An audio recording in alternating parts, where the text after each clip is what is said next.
السلام عليكم ورحمة الله وبركاته. إن الحمد لله نحمده ونستعينه ونستغفره ونعوذ بالله من شرور أنفسنا ومن سيئات أعمالنا. من يهده الله فلا مضل له ومن يضلل فلا هادي له. أشهد أن لا إله إلا الله لا شريك له وأشهد أن محمدا عبده ورسوله. وبعد. Kita sampai hadis 54. عن ابن مسعود رضي الله عنه عن النبي صلى الله عليه وسلم قال: Inna sidqa yahdi ilal bir. Sesungguhnya sidq itu benar, jujur, apa adanya, itu yahdi ilal bir, menunjuk kepada albir, kebaikan.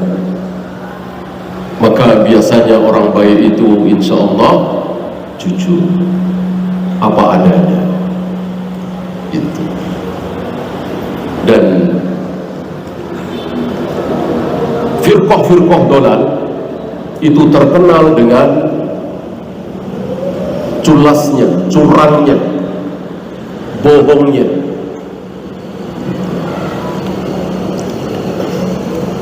Dan keburukan itu dinisbatkan dengan bohong. Oleh karena itu ucapan iblis ada yang jujur nggak? Nggak ada. Ucapan iblis semuanya bohong.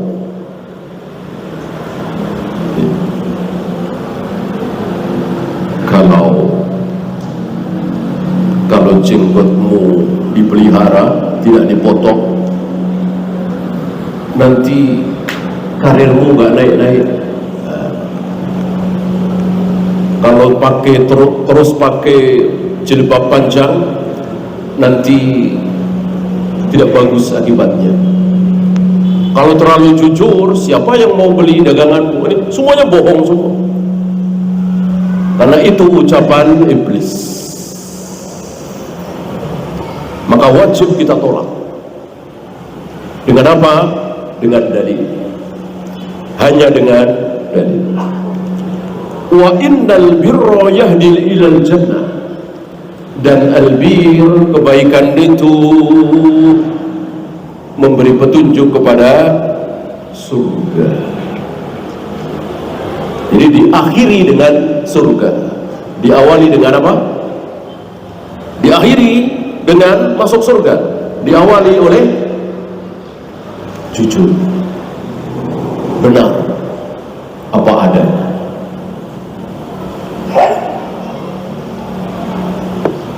Maka jangan pernah berbohong, apa adanya.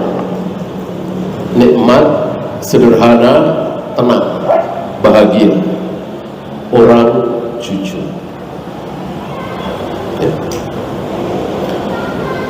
Wa innar rajula la yasduqu hatta yuktaba 'inda Allah siddiqan.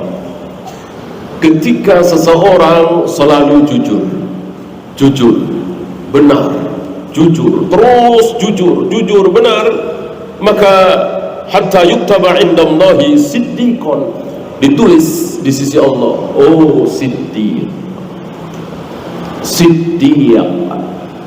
Yang terbesar siapa? Yang terbesar siapa? Imamnya para siddiqin siapa? Siddiqul Akbar, Abu Bakar.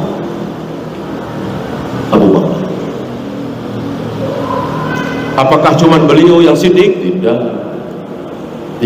Ini ya. Beliau yang terbesar, Siddiqul Akbar. Oleh karena itu Aisyah dijuluki apa? Siddiqah bintu Siddiq.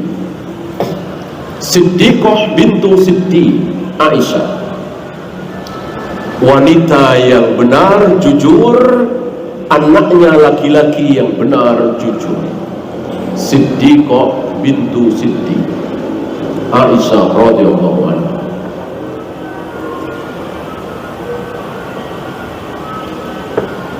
Wa innal kadhiba, ini sebaliknya. Kalau tadi jujur, benar, ini bohong, dusta. Wa innal kadhiba yahdi ilal fujur. Bohong itu memberikan petunjuk kepada fujur. Lawan kata albir, maksiat, dosa, keburukan. Wa innal fujura yahdi ilan nar. Dan al-fujur, keburukan itu menunjukkan kepada neraka. Diakhiri dengan masuk neraka, diawali oleh bohong, dusta. Wa innar rajula la yakdzibu hatta yuktaba 'inda Allah kadzaban. Ketika seseorang itu bohong, enggak benar, bohong, dusta, maka dia tertulis di sisi Allah sebagai kadzdzab. Waliyadu billah. Jangan sampai kita dijuluki kadzdzab, pendusta, pembohong. Ya.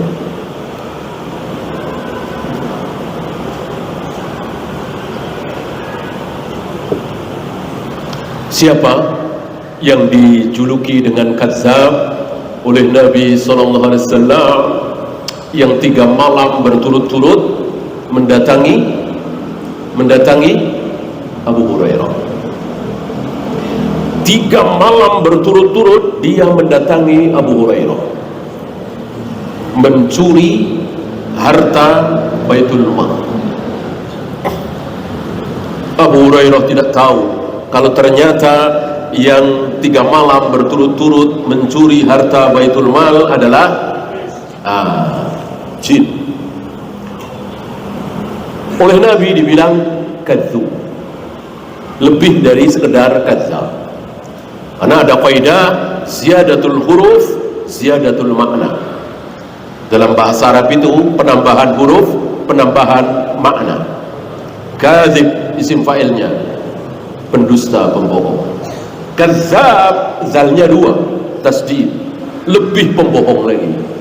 Kadzdzub lebih pendusta lagi, bertingkat-tingkat. Saya kira kaidah seperti ini tidak ada di bahasa kita. Ada di bahasa Arab. Ada kadzib, ada kadzdzab, ada kadzdzub. Ya. Kenapa? Karena yang diucapkan oleh iblis, diucapkan oleh jin, syaitan, selalu bohong. Kecuali ucapan dia tadi malam, wahai Abu Hurairah. Ucapan dia tadi malam benar, walaupun dia kadzdzub. Apa ucapan si jin ini tadi malam kepada Abu Hurairah? Jika engkau melepaskan aku, kan ditangkap oleh Abu Hurairah. Nangis-nangis, merengek-rengek, enggak dilepasin oleh Abu Hurairah. Karena sudah 2 kali, ini yang ketiga. Dia merengek-rengek, nangis-nangis, lalu mengatakan, jika engkau lepaskan aku, akan aku ajarkan satu ilmu. Sepertinya jin ini tahu siapa Abu Hurairah. Jin itu ada di mana sih? Jin itu ada di mana? Ada di kiri kanan kita.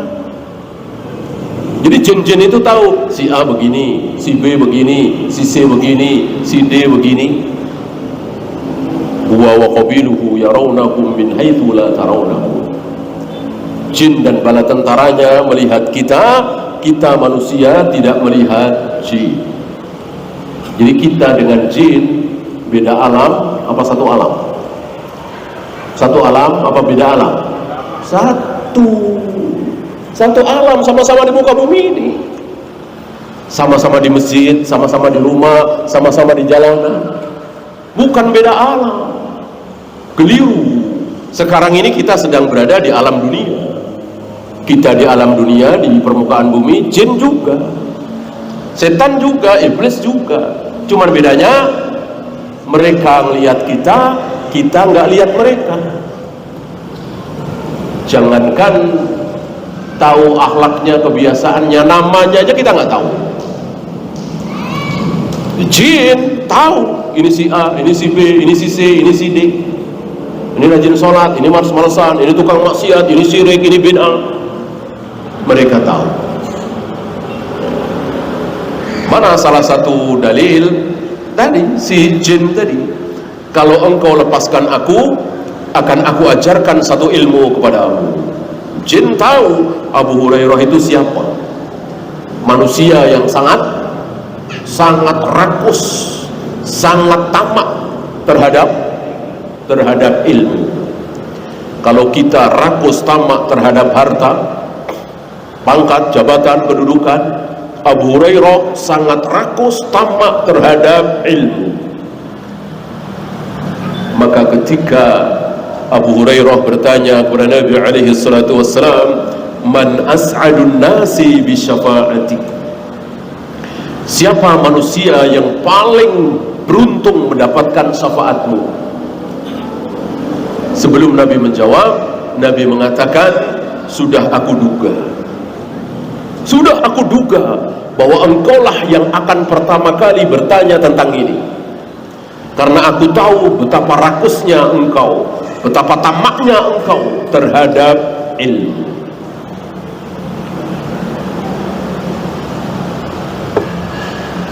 Nah, karena Abu Hurairah sangat rakus terhadap ilmu, demi mendengar si jin ini, Abu Hurairah kan belum tahu kalau itu jin, taunya manusia. Ya.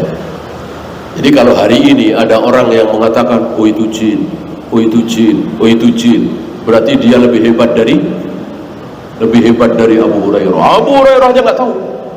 Padahal 3 malam berturut-turut didatangi oleh jin. Kalau tahu itu jin, ya tentu tidak mau dengerin. Taunya manusia biasa. Ya sahabat Nabi, mana hidup di zaman Nabi kan? Maka dilepas oleh Abu Hurairah. Lalu si jin ini memberikan satu ilmu.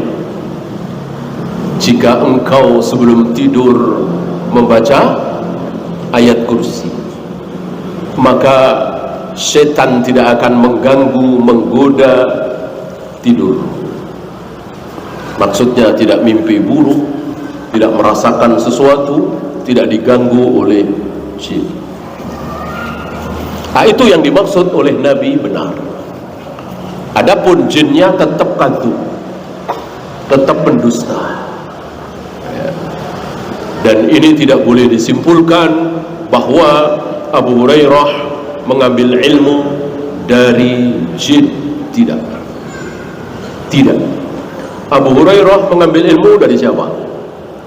Dari Rasulullah SAW. Seandainya Rasulullah diam saja, tidak membenarkan ucapan jin tadi, tentu tidak dipakai oleh Abu Hurairah. Ya setidaknya Abu Hurairah akan bertanya kepada Nabi alaihi salatu wassalam, betulkah ini ya Rasul? Ada orang berbicara kepadaku begini.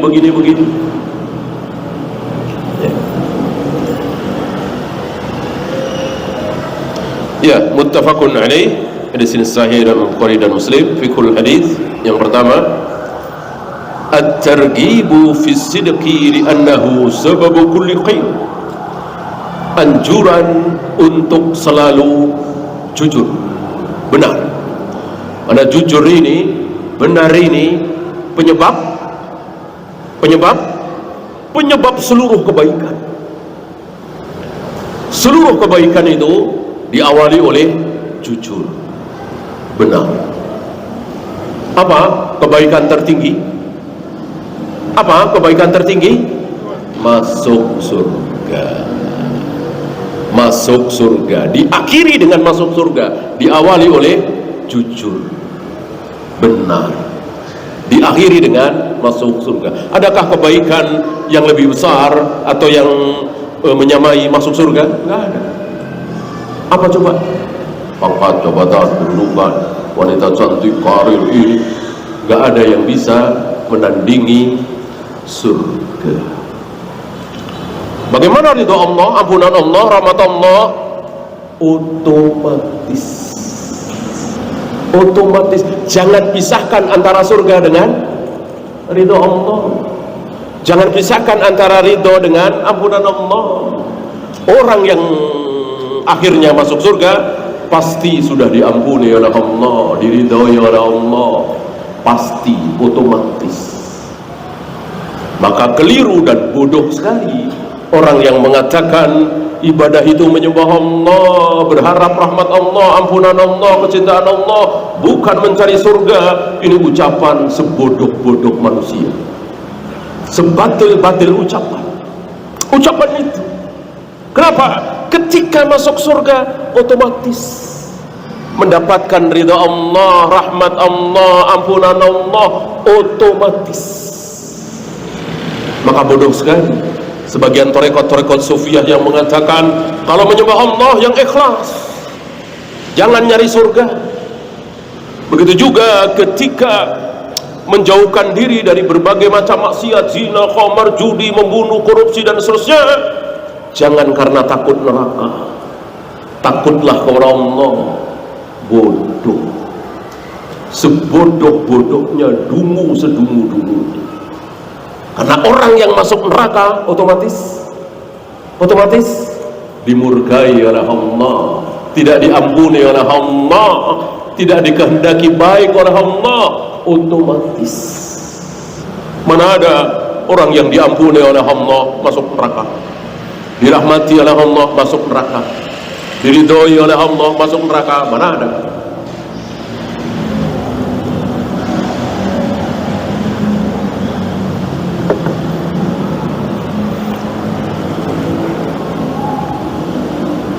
At-tahdzir nomor 2 ya.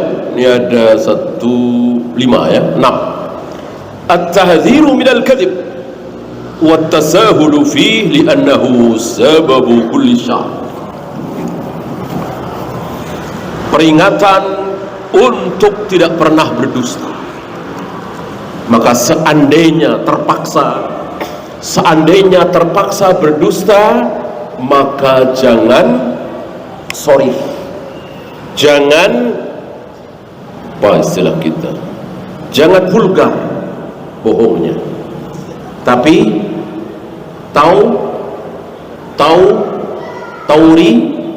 tauriyah. Itu yang dilakukan oleh Nabi Ibrahim. Ini saudaraku, padahal istriku, padahal istri beliau. Apakah ini vulgar bohongnya? Tidak. Karena maksud beliau adalah saudara sesama muslim, saudara sesama mukmin. Gitu ya. Ini sakit, aku sakit. Kata Nabi Ibrahim, aku sakit. Saat beliau diajak dalam upacara penyembahan berhala. Bagaimana seorang Nabi, Khalilullah, Khalilur Rahman, Abul Anbiya, tidak ada Nabi yang bukan anak beliau, tidak ada Nabi yang bukan cucu cicit beliau, tidak ada Nabi yang bukan keturunan beliau. Diajak dalam upacara penyembahan berhala, apa nggak sakit? Apa nggak sakit hatinya? Ya. Cuman karena keadaan, tentu beliau tidak bisa menolak terang-terangan dengan jujur, itu syirik, itu begini. Nah, beliau beralasan, ini sakit, aku nggak bisa ikut, aku sakit. Tidak vulgar, tidak sorry bohongnya, tapi tauriyah. Karena yang dimaksud oleh beliau sakit hatiku. Bagaimana seorang Nabi, seorang Rasul, Abul Anbiya, Khalilullah, Khalilur Rahman diajak dalam acara penyembahan berhala. Ya. Wa tasahulu fi, bermudah-mudah, kayak nggak ada dosa. Ya udah, padahal belum. Oh belum, padahal udah. Kemarin saya datang, padahal enggak.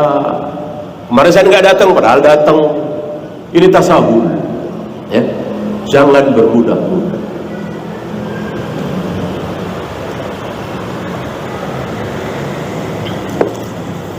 Kenapa? Li'annahu sababu kulli syarr. Karena ini penyebab seluruh keburukan. Jadi keburukan itu penyebabnya adalah bohong, dusta. Ya.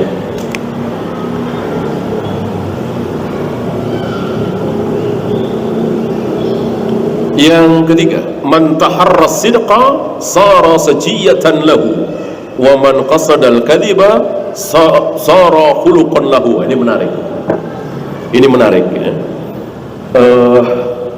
Akhlak. Jadi begini, akhlak itu yang terus ada pada diri dia. Ada pemuda pertama kali ketemu dengan saya, ya.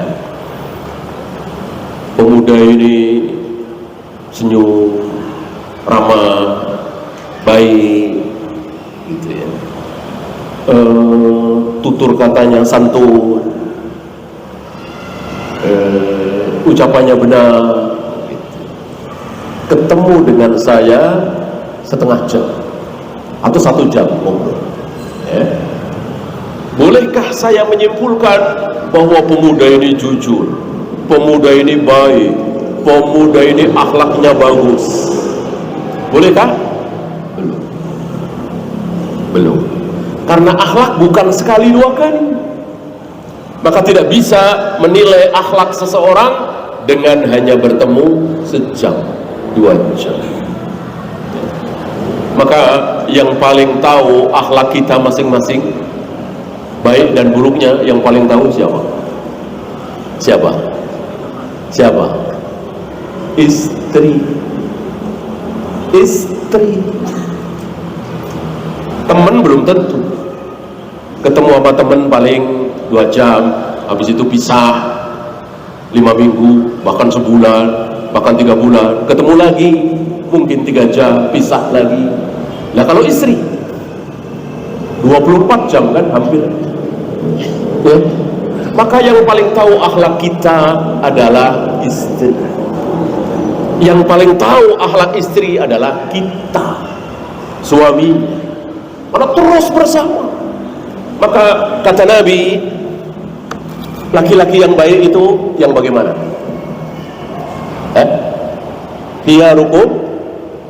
Hiyarukum li nisa'i. Sebaik-baik kalian adalah yang paling baik terhadap istrinya. Terhadap istrinya. Bukan memanjakan istri, bukan itu yang dimaksud oleh Nabi. Artinya di hadapan istri kita ini sebagai orang yang jujur, pemberani, tanggung jawab, sopan, bisa nahan emosi. Itu yang bilang istri kita. Baru kalau yang bilang itu jamaahnya, kalau yang bilang itu temannya, belum tentu. Ya. Antum bilang saya pemberani misalnya, baik akhlak, belum tentu. Ya. Yang paling tahu keburukan saya, kebusukan saya, akhlak buruk saya, istri. Antum nggak tahu. Ketika saya bersama dengan antum, tentu saya bisa sembunyikan sifat buruk saya. Kalau di depan istri, mana bisa 24 jam, kali seminggu, kali 30 hari, kali berapa tahun, bisakah menyembunyikan akhlak buruk kita di hadapan istri? Enggak sanggup. Luar biasa sabda Nabi alaihi wasallam. Jadi orang baik itu, akhlak baik itu, yang pertama kali bisa menilai siapa? Istri. Berapa banyak laki-laki yang dipuja-puja oleh jamaahnya, masyarakatnya, teman dekatnya, oh pemberani, oh jujur, oh dermawan. Kata istrinya, nggak tahu aja. Kata istrinya, istri yang paling tahu kartunya 24 jam. Kalau istrinya yang bilang, suamiku jujur, suamiku pemberani, suamiku dermawan, suamiku penyabar, baru benar. Ya, maka lihat istri-istri Nabi sallallahu alaihi wasallam yang memuji akhlak Nabi sallallahu alaihi wasallam, istri-istri beliau yang memuji sebelum yang lain. Yang lain teman jamaah segala macam bisa dikelabui, bisa dibikin saya bersikap santun, sabar di hadapan antum sejam 2 jam, mudah. Di hadapan istri tidak mudah, karena sekali lagi 24 jam ya. Maka apa kata Aisyah tentang akhlak Nabi? Ketika Aisyah ditanya bagaimana akhlak Nabi, dengan jujur Aisyah menjawab, kana khuluquhul Quran. Akhlak Nabi Al-Quran itu. Al-Quran, mana ada Al-Quran yang buruk? Mana ada Al-Quran yang salah? Itulah akhlak Nabi. Apa istilah orang sekarang, Al-Quran berjalan. Mempraktekkan Al-Quran dalam kehidupan sehari-hari, dengan ucapan, dengan perbuatan, perilaku, akhlak. Istrinya yang memuji sebelum orang lain.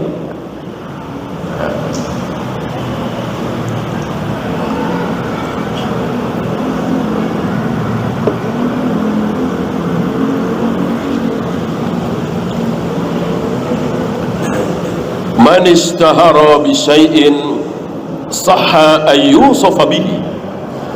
Barang siapa yang terkenal dengan sebuah sifat, maka boleh disifati dengan sifat tersebut ya.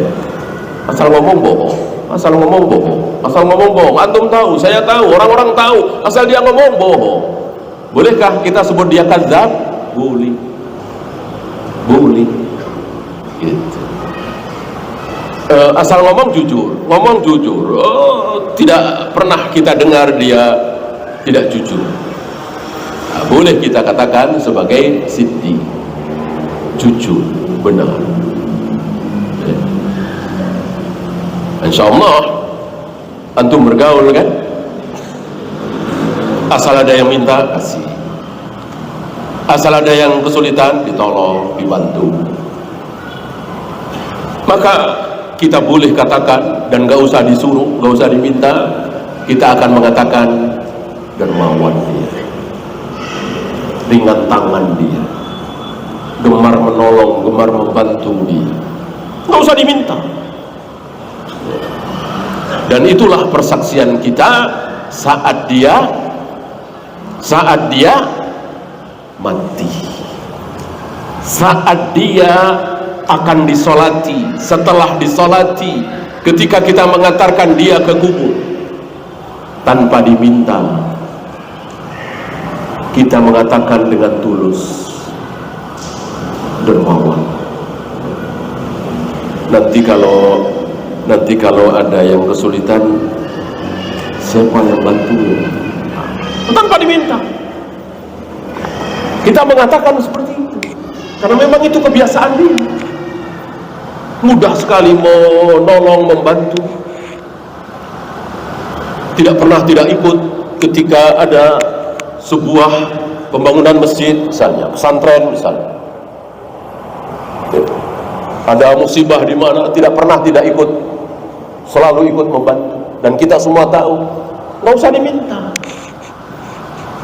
Tidak seperti sebagian saudara-saudara kita pakai diminta, pakai ditanya. Ketika mayat ini sebentar lagi mau disolati atau sebentar lagi mau dikubur, pakai diminta. Gimana menurut saudara-saudara, apakah mayat ini baik, khair? Nah, tentu jawab khair. Itu diminta, nggak perlu diminta.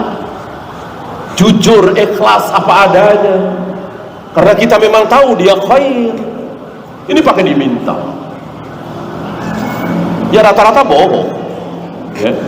Kita tahu dia jarang sholat, kita tahu dia bakhil, kita tahu dia sering bohong. Ketika meninggal, mudinnya bertanya, khair, baik. Apa iya kita bilang enggak berani? Ya tentu enggak berani, enggak enak sama keluarganya. Enggak, ya tentu kita ikut. Ya khair, baik aja dah. Masa direkayasa seperti itu? Kalau tidak direkayasa, betul itu dicatat oleh Allah. Rasul sedang bersama para sahabat, tiba-tiba ada jenazah diusung. Nah, jenazah ini disebut oleh para sahabat baik, amanah, jujur, dipuji-puji oleh para sahabat tanpa diminta. Apa kata Nabi? Wajabat. Iya, pasti. Ya, besoknya lagi ada jenazah diusung, mungkin orang munafik kan. Para sahabat mengatakan pendusta begini, keburukan yang diucapkan. Nabi mengatakan wajabat, pasti.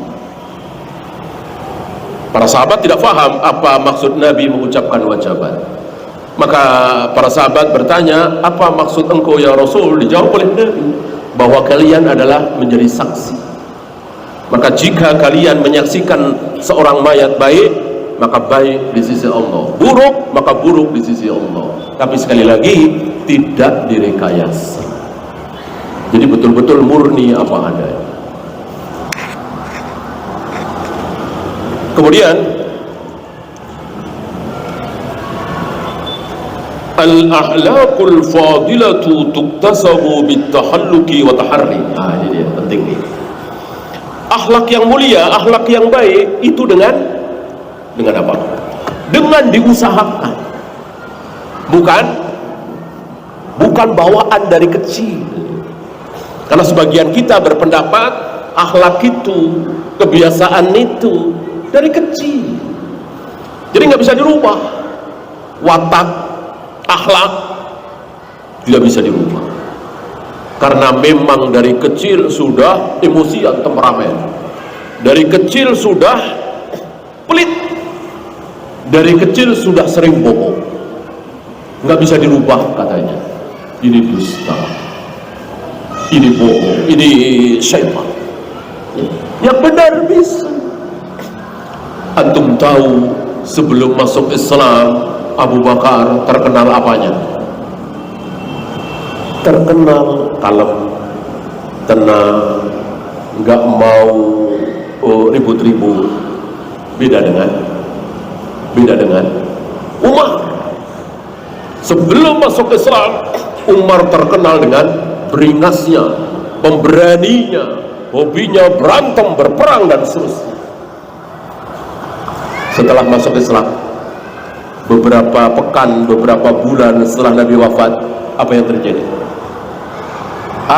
Apa yang terjadi? Kata Abu Bakar, serang, perangi mereka.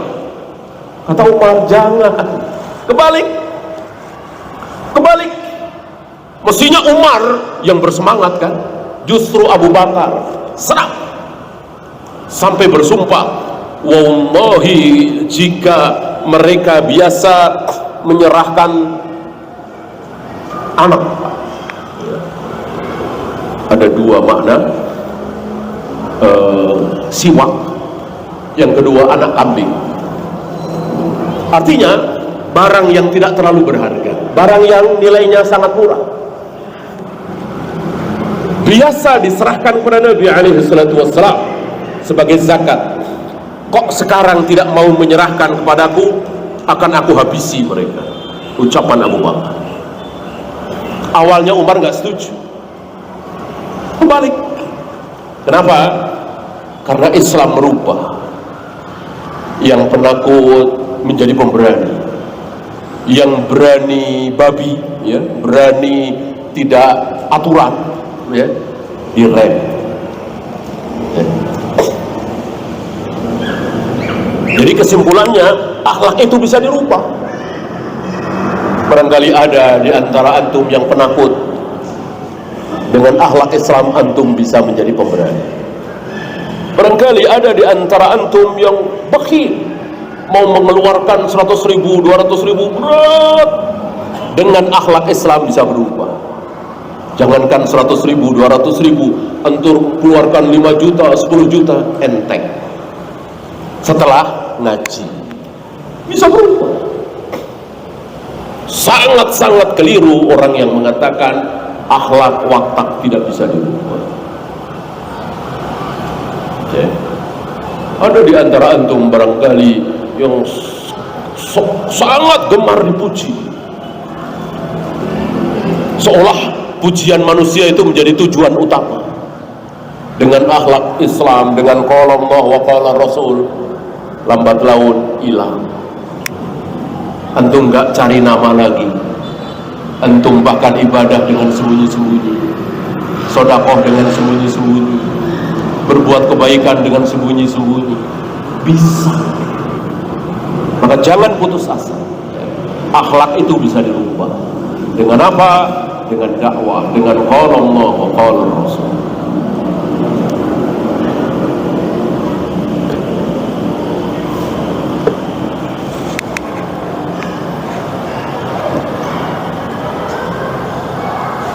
Yang terakhir, al-a'malus salihatu mustaqarruha fi jannatin na'im. Amal soleh itu hasil akhirnya apa? Surga. Amal soleh itu hasil akhirnya apa? Surga. Kalau ridho Allah, rahmat Allah, ampunan Allah, itu kan apa ya? Tidak real. Surga real. Ada bidadari cantik, ada makanan lezat, ada minuman nikmat, ada pemandangan yang luar biasa, nyata. Dan sekali lagi tidak boleh dipisahkan. Surga berarti ridho Allah berarti surga. Surga berarti ampunan Allah berarti surga. Neraka berarti murka Allah berarti neraka. Jangan dipisahkan. Wal a'malu sayyi'atu mahaluha sawa'ul jahim. Sebaliknya, amal-amal buruk, kemaksiatan, berzina, minum khamr, berjudi, ninggalin sholat, dan seterusnya, hasil akhirnya neraka. Itu yang terburuk. Maka jika antum bermaksiat, lalu antum jatuh bangkrut, lalu antum dipecat, lalu antum dipenjara, lalu antum dikeroyok orang, kecil, nggak ada apa-apanya. Kalau kita berbuat maksiat, hasil akhirnya adalah neraka, itu dia musibah sebesar musibah. Selagi di penjara, dicaci maki, disiksa, dunia kecil sekali. Maka kita tidak boleh mencaci maki. Sebagian saudara-saudara kita yang berbuat maksiat, korupsi misalnya, menipu misalnya, membunuh misalnya, lalu masuk penjara. Siapa tahu di penjara sadar, bertaubat, jadi baik, memperbaiki diri. Yang kafir akhirnya masuk Islam, yang Islam menjadi lebih baik. Kan tidak jarang itu ya. Maka doakan dengan kebaikan, jangan mencaci, memaki. Sifat siapa? Asal ada seorang muslim berbuat buruk, yang dilihat buruknya, sifat siapa? Kelompok sesat pertama di dalam Islam siapa?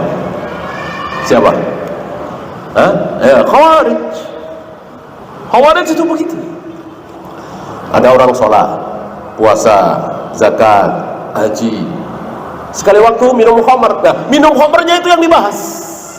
Dia minum khamr, dia minum khamr. Bertahun-tahun sholat, puasa, zakat, haji gak dibahas. Itu khawarij. yang dibahas itu keburukan. Beda dengan ahlus sunnah. Ahlus sunnah yang dilihat kebaikannya. Ada keburukan, namanya manusia. Kita doakan, mudah-mudahan sadar, mudah-mudahan bertaubat. Kita mohonkan ampun kepada Allah, itu ahlus sunnah. Beda dengan khawarij, seolah senang, bahagia, girang kalau ada seorang muslim terjerumus. Apalagi yang terjerumus itu seorang tokoh, seorang ustaz, seorang dai, seorang mubaligh, ya. Setan meniup-niup, iblis meniup-niup supaya ada rasa senang, ada rasa bangga diri. Saya tidak seperti dia. Yang keluar dari mulutnya astagfirullah, subhanallah, kalimat-kalimat bagus, ya. Tapi ada rasa bangga, ada rasa senang, ya. Merasakan nikmat ketika ada saudara kita terjerumus dalam maksiat. Innalillahi wa inna ilaihi raji'un. Maka jangan sampai kita bernasib seperti itu, ya. Kita ini kan satu tubuh, kan, kata Nabi alaihi salatu wasallam, kal jasadil wahid, satu tubuh, atau kal bunyan, seperti satu bangunan, satu dan lain saling menopang. Satu tubuh, yang satu sakit, yang lain ikut merasa sakit. Mestinya kaum muslimin seperti itu.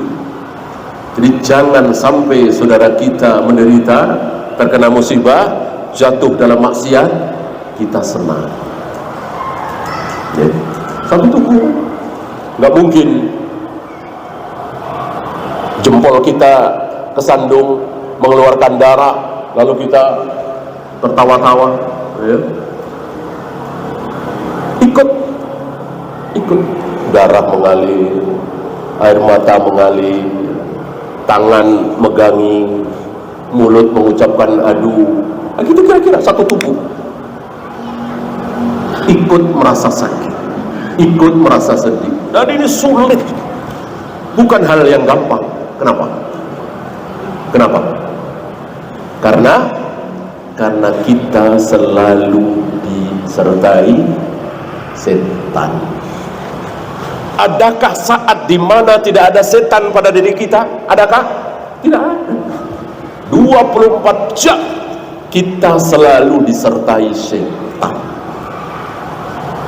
Maka tanpa pertolongan Allah mustahil kita bisa selamat. Mustahil.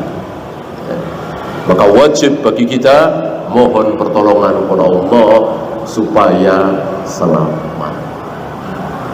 Tidak mungkin kita bisa selamat kalau Allah tidak tolong, ya. Iya, silakan azan dulu. Sallallahu ala Muhammadin sallallahu alaihi wasallam wa akhiru da'wana alhamdulillah.